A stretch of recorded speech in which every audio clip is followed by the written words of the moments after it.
The logging of California's giant redwood trees is a big job.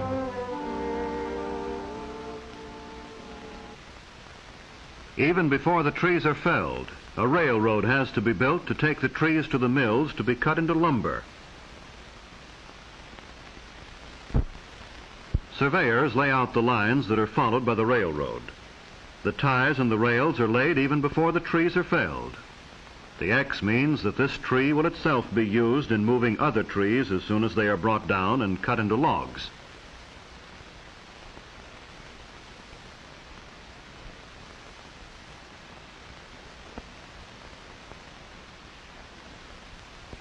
The topper will cut off the top and the tree will be rigged with cables and pulleys.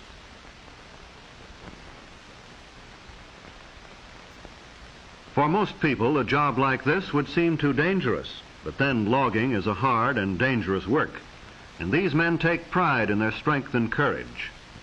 They are the men who fell the trees and get the logs out of the woods so that we may have lumber, for houses, for furniture, for the 1,000 uses of wood. And all in his day's work, over goes the top of this tree.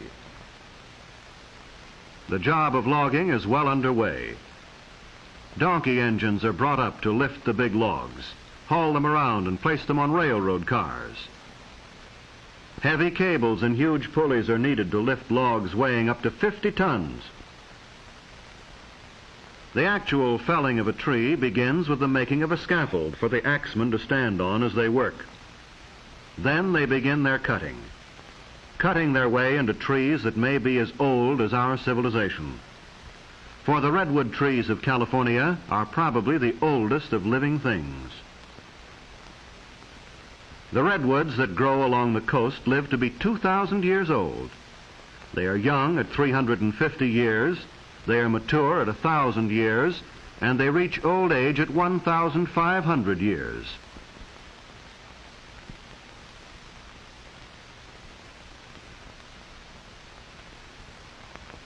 All of the world's history since Christ was born could have occurred during the life of perhaps one of these redwoods. But just as the tree itself is able to live through centuries, to live even through forest fires, so when the axes, the wedges, and the saws bring it down, the lumber will last for many, many years. That is why it is very valuable as lumber. Insects and fungi do not hurt it, and it actually resists fire.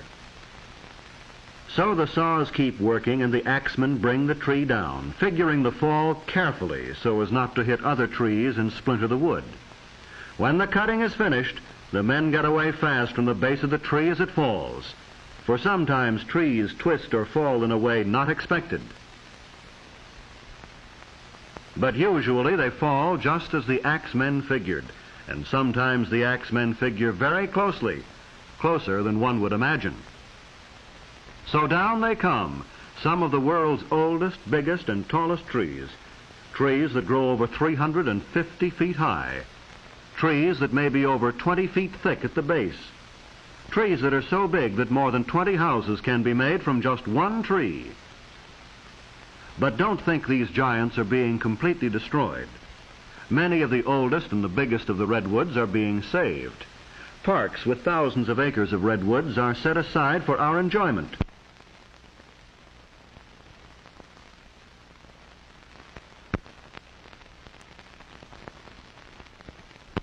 But now the logs are cut to the lengths wanted by the mills and the carpenters and started on their way to becoming boards useful to mankind. But the journey is not quick, simple, or easy. The logs must be snaked out by big tractors and loaded onto heavy trucks, or dragged by the tractors out to the edge of the clearing where they can be picked up and carried overhead toward the railroad. The logs look small as they swing easily through the air. Notice the big tongs like ice tongs that are used in lifting and moving the logs, and the booms that swing the logs onto the flat cars. But with the arrival of the logs at the railroad, A second part of the log's journey to the mill has begun. Trees that were living and growing a few days before are now on their way to be sawn into lumber.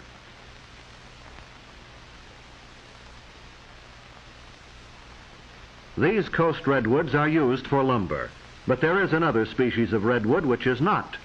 It is the redwood of the Sierra Nevada mountains.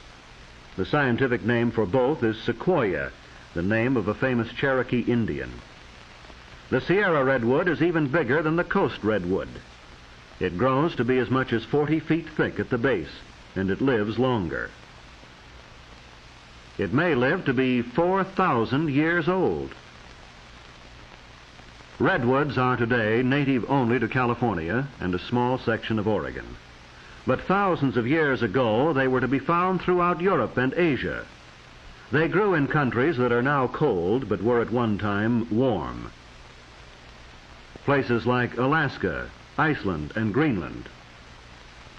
Their history goes back millions of years to the time of the dinosaurs. But here at the sawmill, the redwoods are just big logs that have to be unloaded into the mill pond.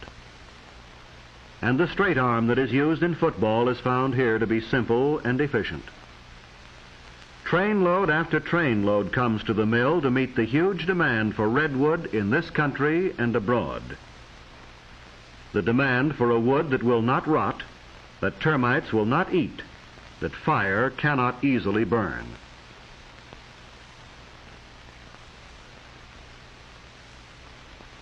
Into the mill pond they go, one huge log after another, each one meeting the demand for a wood with its special advantages.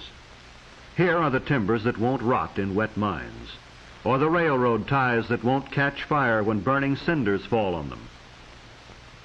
And here is a mill where the logs are brought from the forest and stored in a mill pond where they can be easily moved.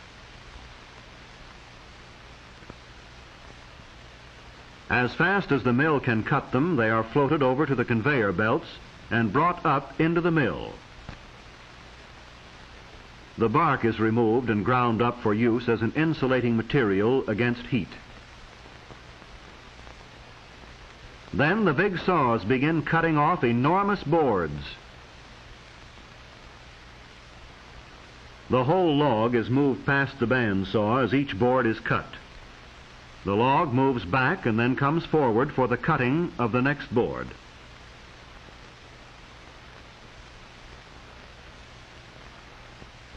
After this, the boards with bad parts in them are cut. The trimmer man in the Angel's Roost, as it is called, can raise and lower his saws to cut out the bad sections and save the rest. Then the boards are checked and graded for quality. From here on, with the drying and the seasoning, our redwood trees have become lumber. Instead of enormous trees miles away in the forest, we have timbers and boards being sorted and piled, stacked as high as a small tree by this hilky piler. And when the wood becomes seasoned, it will be shipped all over the world, taken from mills like this and transported to wherever redwood is needed. But when we look at stacks of redwood lumber, we may well be reminded of its ancient history, for this is lumber from a species of tree that has survived for millions of years. Trees that can withstand the insects and diseases that kill off other species. Trees that can withstand fire. Trees that tower over 350 feet. Trees that live to be 2,000 and 4,000 years old. The tallest, biggest, oldest trees in the world.